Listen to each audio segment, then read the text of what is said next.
Morning students. இன்றைக்கி நம்ம பார்க்கக்கூடிய எக்ஸசைஸ் பார்த்தீங்கன்னா 1.3 பார்த்தீங்க அப்படின்னா 13th கொஷின் பார்ப்போம். ஓகேவா? 13th கொஷின் என்ன அப்படின்னா w of x equal to 0.35xன்னு கொடுத்துருக்காங்க. இது என்ன அப்படின்னா வெயிட் ஆஃப் எ மேன். ஓகேவா? ஒரு மேனோட வெயிட் கொடுத்துருக்காங்க 0.35xன்னு கொடுத்துருக்காங்க. ஓகேவா? இப்போ இது எப்படி நார்மலாக இது ஒரு ஃபங்க்ஷன் அப்படின்னா w of x in terms of எக்ஸில் இருக்குது இந்த ஃபங்க்ஷன். இதில் என்ன கொஷின் கேட்குறாங்க அப்படின்னா டொமைன் கேட்குறாங்க. ஓகேவா? டொமைன்னா நமக்கு என்ன இன்புட் வேல்யூ, அதுதான் டொமைன். அப்போ நம்ம அப்ளை பண்ணக்கூடிய வேல்யூஸ். ஓகே, இப்போ நம்ம நார்மலாக பார்த்தோம் அப்படின்னா வெயிட் எப்பொழுதுமே எப்படி இருக்கும், பாசிட்டிவில் இருக்குமா நெகட்டிவில் இருக்குமா? எப்பொழுதுமே வெயிட் வந்து 0ல் ஆரம்பித்து அப்படியே போய்கிட்டே இருக்கும். இன்க்ரீஸ் தான் ஆகும், டிக்ரீஸ் ஆகாது, நெகட்டிவாக வராது. அப்போ நார்மலாக டொமைன் அப்படின்னு சொன்னோம்னா என்ன சொல்லலாம் அப்படின்னா டொமைன் ஈக்குவல் டு எக்ஸ்ன்னு சொல்லலாம். எக்ஸோட வேல்யூ எப்படி இருக்கும் அப்படின்னா x greater than or equal to 0 அப்படின்னு சொல்லலாம். 0வாக இருக்கலாம் வெயிட்டு, 0 விட கிரேட்டர்ஸ் மேக்ஸிமம் நம்ம 0ங்கிறது வெயிட்டை நம்ம மென்ஷன் பண்ண வேணாம், எக்ஸு கிரேட்டர் தென் 0ன்னு சொல்லலாம். இதுதான் என்ன அப்படின்னா நமக்கு தேவையான டொமைன் அப்படின்னு நம்ம சொல்லிட்டோம். இது நார்மலாக 13th கொஷின். ஓகே, இப்போ 14th கொஷின் வரும். S of T equal to -16t². இதுதான் கொஷின். இப்போ இங்கே என்ன கொஷின் கேட்குறாங்க அப்படின்னா சேம் இதுலேயும் டொமைன் தான் கேட்குறாங்க. ஓகேவா? டொமைன் கேட்டுட்டு அதுக்கப்புறம் என்ன கேட்குறாங்க அப்படின்னா இட் இஸ் அ 1-to-1 ஃபங்க்ஷனா அப்படின்னு நம்மள்ட்ட கேட்குறாங்க. வந்து 1-to-1 ஃபங்க்ஷனுங்கிறது எதில் நம்ம ப்ரூவ் பண்ணணும் அப்படின்னா ஒரு கிராஃபிக்கல் மெத்தடில் நம்ம ப்ரூவ் பண்ணணும். அதாவது கிராஃப் போட்டு அதை ப்ரூவ் பண்ண சொல்கிறாங்க. ரைட்டா? இப்போ நான் என்ன பண்ணுறேன் அப்படின்னா நார்மலாக நம்ம வேல்யூஸ் எடுத்துக்கோம்ல, இங்கே நம்ம டி, ஓகேவா, இங்கே என்ன அப்படின்னா எஸ் ஆஃப் டி அப்படின்னு எடுத்துக்கிறோம். இங்கே டீயோட வேல்யூ பார்த்தோம்னா நெகட்டிவில் இருக்கலாம், பாசிட்டிவில் இருக்கலாம், என்ன வேணாலும் இருக்கலாம். நம்ம அதுக்கு தகுந்தாப்பில் என்ன வேல்யூ வேணாலும் அப்ளை பண்ணிக்கலாம். நான் என்ன பண்ணுறேன் அப்படின்னா ஃபஸ்ட்டு வேல்யூ என்ன வேல்யூனா அப்ளை பண்ணலாம். ஃபஸ்ட்டு என்ன பண்ணலாம், 0 யூஸ் பண்ணலாம், 1 2 3 யூஸ் பண்ணலாம், -1 -2 -3 இது வரைக்கும் யூஸ் பண்ணுறேன். இப்போ ஃபஸ்ட்டு 0 அப்ளை பண்ணால் 0. ஓகேவா? இப்போ அதே 1 அப்ளை பண்ணிங்க அப்படின்னா 1 ஸ்கொயர் 1 -16, -1 ஸ்கொயர் +1 இதே -16 இங்கிட்டும் ரிப்பீட் ஆகும். 2 ஸ்கொயர் என்ன அப்படின்னா 4, 16 4 சார் 64, மைனஸ் அப்படியே தான் இருக்கும், இங்கேயும் -64. அடுத்தது 3 ஸ்கொயர் 9, 16 9 சார் எவ்வளோ அப்படின்னா 144 வருமா, 144. இங்கே அதே 144 தான் வரும். ஓகேவா? இப்போ இதை வச்சு ஒரு கிராஃப் நம்ம போடணும் அப்படின்னா நார்மலாக ஒரு கிராஃப் போடலாம். மேலே எந்த வேல்யூமே இல்லை, ஒயில் எல்லாமே நெகட்டிவ், அதனால் கிராஃபை கொஞ்சம் சின்னதாக போட்டுக்கிறேன் மேலே. இப்போ இங்கே பார்த்தோன்னா எக்ஸு, இங்கே எக்ஸ் டேஷ், இங்கே ஒய், இங்கே ஒய் டேஷ். ஓகேவா? இப்போ இதை பொறுத்த வரைக்கும் பார்த்தீங்க அப்படின்னா மேலே வந்து பாசிட்டிவ் வேல்யூஸ் 1 2, இல்லை நீங்கள் என்ன பண்ணலாம் அப்படின்னா எல்லாமே 4ஓட மல்டிப்புளாக இருக்கிறனால 4 4ஆக யூஸ் பண்ணிக்கலாம். 4 8, இங்கே பார்த்தோன்னா -4 -8 -12 -16 -20 -24 இப்படி போயிட்டே இருக்கும். நம்ம அதை 2 வேல்யூ மட்டும் போட்டால் போதும். ரைட்டா?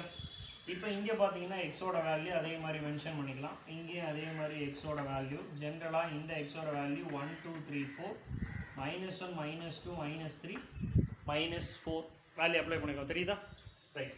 இப்போ ஃபஸ்ட்டு 0,0 இந்த இடத்துல பாயிண்ட் அப்ளை பண்ணியிருப்போம். நெக்ஸ்ட்டு -1, 16 இங்கே -1 இருக்குது, -1க்கு 16, இங்கே அதே மாதிரி +1க்கு நேராகவும் 16. இதை கொஞ்சம் சின்னதாக கூட எழுதிக்கலாம். நம்பர்ஸை கொஞ்சம் இதாக எழுதிக்கிறோம். 8 -12 -16 -20 -24 இதுக்கு நேராக பார்த்தோன்னா 16 இப்படி இருக்கும். அப்போ என்ன வரும் அப்படின்னா இந்த கர்வ் ஷேப் நம்ம கிடைக்கும். ஓகேவா? இந்த கர்வ் ஷேப் நம்ம கிடைக்குது. இந்த கர்வ் ஷேப் கிடைக்கிறனா ஒவ்வொன்றுக்கும் ஒவ்வொரு வேல்யூ தான் இருக்கும். இப்போ 1-to-1 ஃபங்க்ஷன் அப்படின்னா என்ன சொன்னோம் அப்படின்னா டொமைனில் இருந்து இமேஜ் கோடொமைனில் விழுந்திருக்கணும். மெயினாக என்ன இருக்கணும் அப்படின்னா ஒரே ஒரு இமேஜ் தான் இருந்தால் அது 1-to-1 ஃபங்க்ஷன். இப்போ எல்லாத்துக்கும் பாரு 1க்கு -16 -1க்கு -16.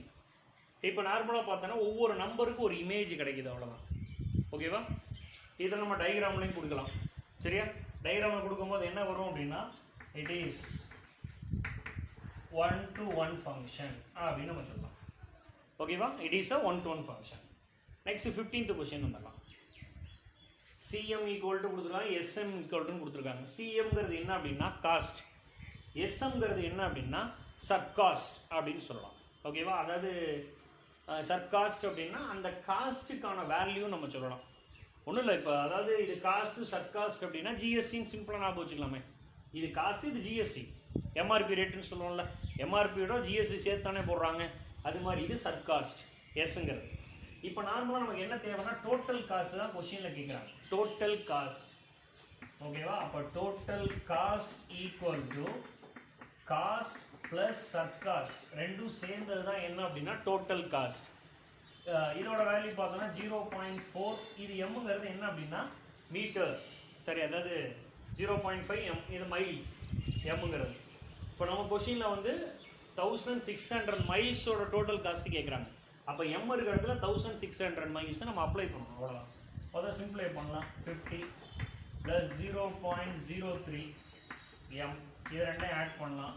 இப்போ 0.43 எம் ப்ளஸ் 50, இது டோட்டல் காஸ்ட். இப்போ புட் எம் ஈக்குவல் டு 1600ன்னு அப்ளை பண்ணலாம். இப்போ total cost equal to 0.43 into 1600 plus 50. இதை வந்து 100ஆல் மல்டிபிள் பண்ணும்போது 43ஆக மாறிடும். 43 இன்ட்டு 16 ப்ளஸ் 50. இங்கே 43 இன்ட்டு 16 மல்டிபிள் பண்ணால் 18 ரிமைனிங் 1 25 43 6 8 8 நம்ம கிடைக்கும். ஓகே, அப்போ 688 ப்ளஸ் 50 ரெண்டையும் ஆட் பண்ணோம் அப்படின்னா 8 13 ரிமைனிங் 1 730. இதுதான் என்ன அப்படின்னா டோட்டல் காஸ்ட் 738. ஓகேவா? அடுத்த நெக்ஸ்ட் கொஷின். ஓகே, அடுத்த நெக்ஸ்ட் கொஷின் பார்ப்போம். a of x equal to 30,000 plus 0.04x, s of x equal to 25,000 plus 0.05x. அது ax sx அப்படின்னா என்ன அப்படின்னா ஏஎக்ஸுங்கிறது ஒரு அப்பாவோட பிஸ்னஸ். ஓகேவா? ஏஎக்ஸுங்கிறது பிஸ்னஸ் பண்ணுறாரு, ஏஎக்ஸுங்கிறது அவங்க அப்பா. எஸ்எக்ஸுங்கிறது ஒரு சன். ஓகேவா? அந்த சன்னு என்ன பண்ணுறான் அப்படின்னா ஒரு இடத்துல வேலை பார்த்து சம்பாதிக்கிறான். இவங்க ரெண்டு பேரும் அவர் பிஸ்னஸ் பண்ணுறாரு, இவர் சம்பாதிக்கிறார். இவர் ரெண்டு பேர்த்தோட அமௌண்ட்டையும் வச்சு என்ன பண்ணுறாங்க அப்படின்னா இன்வெஸ்ட் பண்ணுறாங்க. ரைட்டா? எப்படி இன்வெஸ்ட் பண்ணுறாங்கன்னா a + s of x அப்படின்னு சொல்கிறாங்க. இப்போ இன்வெஸ்ட் அமௌண்ட் எவ்வளோ அப்படின்னா அதான் எக்ஸ். எக்ஸோட வேல்யூ என்ன அப்படின்னா 1,50 lakhs. இதான் இன்வெஸ்ட் பண்ணுறாங்க. அப்போ a + s of x எவ்வளோ நம்மள்ட்ட கொஸ்டின் கேட்குறாங்க. அப்போ எப்படி எழுதலாம் அப்படின்னா a + s of x equal to, இது எப்படி எழுதலாம்னா ax + sxன்னு எழுதலாம். axோட வேல்யூ கொஸ்டினில் நமக்கு இருக்குது 30,000 ப்ளஸ் 0.04xன்னு நம்மள்ட்ட இருக்குது. ரெண்டையும் ஆட் பண்ணால் டைரெக்டாக எழுதிடலாமா? என்ன கிடைக்கும்? 55,000. இது ரெண்டையும் ஆட் பண்ணால் 0.09x நம்ம கிடைக்கும். இப்போ எக்ஸோட வேல்யூ நம்ம அப்ளை பண்ணிடலாம். இப்போ 55,000 ப்ளஸ் 0.09 1,50 lakhs வேல்யூஸ் இருக்குது. ஓகேவா? இந்த வேல்யூ நம்ம அப்ளை பண்ணும்போது என்ன கிடைக்கும் நமக்கு? இப்போ ரெண்டையும் மல்டிபிள் பண்ணிக்கலாம். மல்டிபிள் பண்ணிங்க அப்படின்னா என்ன கிடைக்கும் அப்படின்னா 55,000 ப்ளஸ் இங்கே 2 0 மல்டிபிள் பண்ணால் அது 9ஆக மாறிடும். ஓகேவா? அப்போ மீதி எத்தனை ஜீரோஸ் இருக்கும்? 1 2 3 4 ஜீரோஸ் இருக்கும். அப்படியே ஒரு 4 ஜீரோஸ் நம்ம அப்படியே போட்டுக்கலாம். 15 × 9 9 5s are 45 ரிமைனிங் 4. அப்போ 13 கிடச்சிடும். அப்போ என்ன கிடைக்குது? 13,50,000 கிடைக்குது. ரெண்டையும் ஆட் பண்ணுறோம் அப்படின்னா கடைசியாக ஒரு 000. ஓகேவா? இங்கே ஒரு 5 5 5s are 10க்கு 0 ரிமைனிங் 1 14ஆக மாறிடும். அப்போ 14,05,000 தான் நமக்கு தேவையான ரிசல்ட். ஓகேவா? நெக்ஸ்ட் 17th கொஸ்டின் போவோம். 17th கொஸ்டின் என்ன அப்படின்னா f of xன்னு ஒரு ஃபங்க்ஷன் கொடுத்துருங்க. அது என்ன ஃபங்க்ஷன் அப்படின்னா American dollar to Singapore dollar, அதாவது அமெரிக்கன் டாலரை சிங்கப்பூர் டாலராக மாற்றுறாங்க. ஓகேவா? அப்போ அந்த f of xங்கிற ஃபங்க்ஷனை நான் எப்படி எழுதலான்னு பாரு. American dollar equal to 1.23 into எக்ஸுங்கிறத என்ன ருப்பியா, சரி, சிங்கப்பூர் டாலர். ஏன்னா நம்ம எதுவும் மாற்றுறோம், அமெரிக்கன் டாலர் சிங்கப்பூர் டாலராக மாற்றுறோம். அப்போ சிங்கப்பூரில் அமெரிக்கன் டாலரோட காசு என்னன்னா 1.23ன்னு அர்த்தம். ஓகே, அப்போ அமெரிக்கன் டாலர் அப்படின்னு ஒரு நமக்கு ஈக்குவேஷன் கிடச்சிடும். இது ஈக்குவேஷன் நம்பர் 1ன்னு எடுத்துக்கலாம். இப்போ அடுத்து பாரு, Singapore dollar to Indian rupee. அப்போ என்ன பண்ணணும் அப்படின்னா சிங்கப்பூர் டாலரை இந்தியன் ருப்பியாக மாற்றணும். ஓகேவா? அப்போ எப்படி எழுதலாம் அப்படின்னா Indian rupee equal to 50.50 into என்ன மாத்திரம் சிங்கப்பூர் டாலராக மாற்றுறோம். அது ஈக்குவேஷன் நம்பர் 2. இப்போ என்ன பண்ணலாம் அப்படின்னா சிங்கப்பூர் டாலரோட வேல்யூ நமக்கு தெரியும். இதை கொண்டு நீங்கள் அப்ளை பண்ணிடலாம். அப்போ சப்ஸ்டியூட் 1 into அதை கொண்டு போய் அப்ளை பண்ணலாம். இது கொஷின் எதுக்கு என்னன்னு செக் பண்ணிக்கலாம். கொஷின் என்ன அப்படின்னா Indian rupee to American dollar. நம்ம எப்படி இருக்கணும் அப்படின்னா அமெரிக்கன் டாலர் நமக்கு வேணும். அது என்ன ருப்பீஸில் இருக்கும்னா இந்தியன் ருப்பீஸில் இருக்கும். ஓகேவா?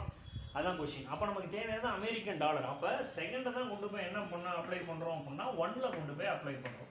ஜஸ்ட் கொஷினில் கேட்குறனால இது மாதிரி பண்ணுறோம். இதுக்கு ப்ரொசீஜர்லாம் ஒன்றும் கிடையாது. எது மாதிரி மாற்ற சொல்கிறாங்களோ அது மாதிரி அப்ளை பண்ணிக்கணும். ஓகேவா? அப்போ செகண்ட் ஈக்குவேஷன் கொண்டு போய் ஃபஸ்ட்டில் அப்ளை பண்ணால் சிங்கப்பூர் டாலருக்கு வேறு அப்ளை பண்ணோம் அப்படின்னா எப்படி எழுதலாம்? சிங்கப்பூர் டாலர் இருக்க இடத்துல Indian rupee divided by 50.50 equal to 1.23 into American dollar. நமக்கு என்ன தேவை அப்படின்னா அமெரிக்கன் டாலர் தேவை. அப்போ Indian rupee divided by 50.50 into 1.23 ரெண்டையும் மல்டிபிள் பண்ணணும். இப்போ ரெண்டையும் இங்கே மல்டிபிள் பண்ணால் 5.50 1.23 இதெல்லாம் மல்டிபிள் பண்ணும்போது 15 இங்கே ஒரு 15 0 5 2s are 10 5 2s are 10 1ஓட multiple பண்ணால் 50 50 0 5 1 11 remaining 1 2 6 எத்தனை டேர்ம் தள்ளி 4 டேர்ம்ஸ் தள்ளி பாயிண்ட்டு.